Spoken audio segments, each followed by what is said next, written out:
ಆತ್ಮೀಯ ವಿದ್ಯಾರ್ಥಿಗಳೇ, ಇಂದಿನ ತರಗತಿಗೆ ನಿಮಗೆಲ್ಲರಿಗೂ ಸ್ವಾಗತ. ನಾನಿಂದು ತರಬಯಸಿದ ವಿಷಯ ವಸ್ತು ಯುರೋಪಿಯನ್ ಆಗಮನದ 2ನೇ ಸಂಚಿಕೆ. ಈಗಾಗಲೇ ಜನವರಿ 5ರಿಂದ ಪೂರ್ವಸಿದ್ಧ ಪರೀಕ್ಷೆಗಳು ನಡೀತಾ ಇದ್ದಾವೆ. ನೀವುಗಳೆಲ್ಲ ಹಬ್ಬ ಹರಿದಿನ ಅನ್ನುವುದನ್ನು ಬಿಟ್ಟು ಶಾಲೆಗೆ ಸರಿಯಾಗಿ ಬರಬೇಕು.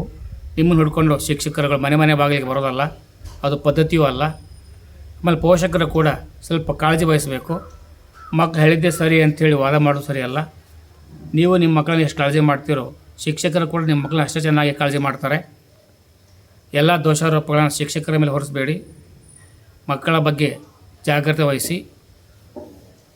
ಏನು ಹೇಳಬೇಕಾಗಿತ್ತು ನಾನು ಮನಸ್ಸಲ್ಲಿ ಬಂತು ಹೇಳಿಬಿಟ್ಟೆ. ಇಂದಿನ ವಿಷಯ ವಸ್ತು ಯುರೋಪಿಯನ್ನರ ಆಗಮನದ 2ನೇ ಸಂಚಿಕೆ.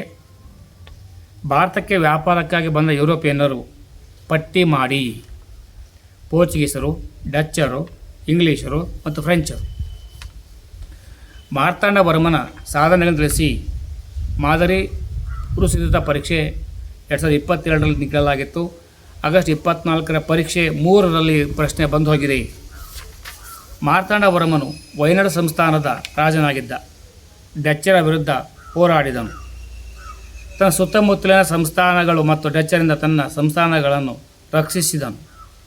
ತನ್ನ ರಾಜಧಾನಿಯನ್ನು ಪದ್ಮನಾಭಪುರದಿಂದ ತಿರುವನಂತಪುರಕ್ಕೆ ಸ್ಥಳಾಂತರಿಸಿದ. ಕರಿಮೆಣಸಿನ ವ್ಯಾಪಾರದಲ್ಲಿ ಹಿಡಿತ ಸಾಧಿಸುತ್ತಿದ್ದ ಡಚ್ಚರನ್ನು ತಡೆಗಟ್ಟಿದ. ಡಚ್ ಕೂಟವನ್ನು ಸೋಲಿಸಿ ನೆಡುಮಂಗಲ ಮತ್ತು ಕೊಟ್ಟಾರಕರ ವ್ಯಾಪಾರಿ ಕೇಂದ್ರಗಳನ್ನು ವಶಪಡಿಸಿಕೊಂಡನು. 1741ರಲ್ಲಿ ಡಚ್ ಈಸ್ಟ್ ಇಂಡಿಯಾ ಕಂಪನಿ ತಿರುವಾಂಕೂರಿನ ದೊರೆಯ ಮೇಲೆ ಯುದ್ಧ ಸಾರಿದಾಗ ಡಚ್ಚರು ಅಪಾರ ನಷ್ಟ ಅನುಭವಿಸುವಂತೆ ಮಾಡಿದ.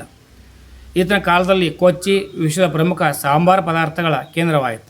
1753ರ ಆಗಸ್ಟ್ 15ರಂದು ಡಚ್ ಪಡೆಗಳು ತಮ್ಮ ಸಂಪೂರ್ಣ ಅಧಿಕಾರವನ್ನು ತಿರುವಾಂಕೂರಿಗೆ ಒಪ್ಪಿಸಿ ಶರಣಾದರು. ಮೊದಲ ಕರ್ನಾಟಕ ಯುದ್ಧದ ಬಗ್ಗೆ ವಿವರಿಸಿ. ಡೂಪ್ಲೆ ಕೋರಿಕೆ ಮೇರೆಗೆ ಲಬೋರ್ಡಿನಾ ಬ್ರಿಟಿಷರಿಂದ ಮದ್ರಾಸನ್ನು ವಶಪಡಿಸಿಕೊಂಡನು. ಅಸಹಾಯಕರಾದ ಬ್ರಿಟಿಷರು ಕರ್ನಾಟಿಕ್ ನವಾಬನಾದ ಅನ್ವರುದ್ದೀನನಲ್ಲಿ ಮೊರೆ ಇಟ್ಟರು. ಅನ್ವರುದ್ದೀನನ ಸೈನ್ಯ ಫ್ರೆಂಚರಿಂದ ಸೋತಿತು. ಲಬೋರ್ಡಿನಾ ಬ್ರಿಟಿಷರಿಂದ ಹಣ ಪಡೆದು ಪುನಃ ಮದ್ರಾಸನ್ನು ಬ್ರಿಟಿಷರಿಗೆ ಬಿಟ್ಟುಕೊಟ್ಟನು. ಕೋಪಗೊಂಡ ಡೂಪ್ಲೆ ಮದ್ರಾಸನ್ನು ಪಡೆಯಲು ವಿಫಲ ಪ್ರಯತ್ನ ನಡೆಸಿದನು. ಎಕ್ಸ್ಲಾ ಚಪೆಲ್ ಒಪ್ಪಂದದೊಂದಿಗೆ 2ನೇ ಕರ್ನಾಟಕ ಯುದ್ಧದ ಗತಿ ಮತ್ತು ಪರಿಣಾಮ ತಿಳಿಸಿ. 2ನೇ ಕರ್ನಾಟಕ ಯುದ್ಧವನ್ನು ವಿವರಿಸಿ. ಜೂನ್ 25ರ ಪರೀಕ್ಷೆ 2ರಲ್ಲಿ ಈ ಪ್ರಶ್ನೆ ಬಂದು ಹೋಗಿದೆ. ಫ್ರೆಂಚರು ಸಲಬತ್ ಜಂಗನನ್ನು ಹೈದರಾಬಾದಿನ ನಿಜಾಮನನ್ನಾಗಿ ಮಾಡಿದರು. ಬುಸ್ಸಿಯನ್ನು ರಕ್ಷಣೆಗೆ ನೇಮಿಸಿದರು. ಕರ್ನಾಟಕದಲ್ಲಿ ಚಂದಾ ಸಾಹೇಬನ ನವಾಬನನ್ನಾಗಿ ನೇಮಿಸಿದರು. ಇಂಗ್ಲೀಷರು ಕರ್ನಾಟಕ ಮೇಲೆ ದಾಳಿ ಮಾಡಿ ಚಂದಾ ಸಾಹೇಬನ ಹತ್ಯೆ ಮಾಡಿ ಮಹಮ್ಮದ್ ಆಲಿಯನ್ನು ನವಾಬನನ್ನಾಗಿ ನೇಮಕ ಮಾಡಿದರು. ಪರಿಣಾಮಗಳು: ಪಾಂಡಿಚೇರಿ ಒಪ್ಪಂದದೊಂದಿಗೆ ಯುದ್ಧ ಮುಕ್ತಾಯ. ಡೂಪ್ಲೆಯನ್ನು ಫ್ರೆಂಚರ ಹಿಂದಕ್ಕೆ ಕರೆಸಿಕೊಂಡರು. ಫ್ರೆಂಚರಿಗೆ ರಾಜಕೀಯ ಹಿನ್ನಡೆಯಾಯಿತು. ಬ್ರಿಟಿಷರಿಗೆ ಪ್ರತಿಷ್ಠೆಯು ತಂದುಕೊಟ್ಟಿತು. 3ನೇ ಕರ್ನಾಟಕ ಯುದ್ಧದ ಗತಿ ಮತ್ತು ಪರಿಣಾಮ ತಿಳಿಸಿ. ಫ್ರೆಂಚರ ಕೌಡಿಡಿ ದಾಳಿಯಿಂದ 1760ರಲ್ಲಿ ವಾಂಡಿವಾಶ್ ಕೋಟೆಗೆ ಮುತ್ತಿಗೆ ಹಾಕಲು ಯತ್ನ. ಬ್ರಿಟಿಷ್ ಸೇನಾಧಿಕಾರಿ ಸರ್ ಐರ್ಕೋಟನ್ನು ಫ್ರೆಂಚರನ್ನು ಸೋಲಿಸಿ ಬುಸ್ಸಿಯನ್ನು ಸೆರೆ ಹಿಡಿದ. ಲಾಲಿ ತಪ್ಪಿಸಿಕೊಂಡು ಪಾಂಡಿಚೇರಿಯಲ್ಲಿ ತಲೆಮರೆಸಿಕೊಂಡ. ಐರ್ಕೋಟನ ಪಾಂಡಿಚೇರಿಗೆ ಮುತ್ತಿಗೆ ಹಾಕಿದಾಗ ಲಾಲಿ 1761ರಲ್ಲಿ ಶರಣಾದ. ಪರಿಣಾಮಗಳು: ಫ್ರೆಂಚರು ಪರಾಭವಗೊಂಡರು. 1763ರ ಪ್ಯಾರಿಸ್ ಒಪ್ಪಂದದೊಂದಿಗೆ ಯುದ್ಧ ನಿಂತಿತು. ಫ್ರೆಂಚರಿಗೆ ಪಾಂಡಿಚೇರಿಯನ್ನು ಹಿಂತಿರುಗಿಸಲಾಯಿತು. ದಕ್ಷಿಣ ಭಾರತದಲ್ಲಿ ಫ್ರೆಂಚರು ಮೂಲೆ ಗುಂಪಾದರು. ಬ್ರಿಟಿಷರು ದಕ್ಷಿಣ ಭಾರತದ ಗೆಲ್ಲುವ ಕಾರ್ಯದಲ್ಲಿ ಮಗ್ನರಾದರು.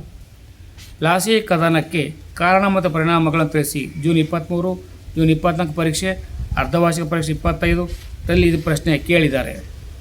ದಸ್ತಕಗಳ ದುರುಪಯೋಗ, ಅನುಮತಿ ಇಲ್ಲದ ಕೋಟೆಗೆ ದುರಸ್ತಿ, ಕಪ್ಪು ಕೋಣೆಯ ದುರಂತ,